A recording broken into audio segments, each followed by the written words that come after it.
बुहारी को आयो यो बुहारी भन्ने होला को त कोस तरे बोल्ने तरिका हेर यो बुहारीको त मुलासँग कसरी बोल्ने हो नि फेरि कुल डाउन बुहारी कुल डाउन अलि रिसलाई कन्ट्रोल गर पानी पिउ अहिले झाडु झाडुले पिल्ला मुजीले ल है बसेर कुराकानी हुन्छ अब कसलाई सोधेर बसे अब त ल बसिहालिस् बसी अब तेरो काम के छ खासै काम त केही थिएन बुहारी तर भाइसँग अलि पैसा लिनु थियो सानोतिनो हिसाब पैसा त मिल्ने होइन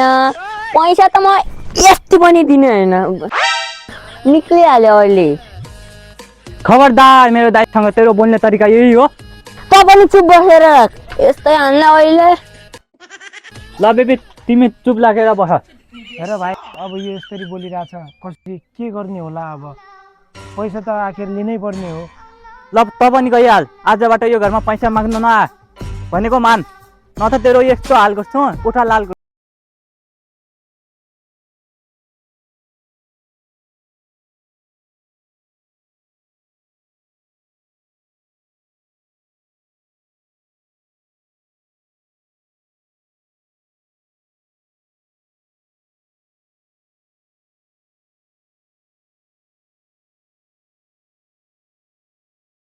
哎呦我的妈！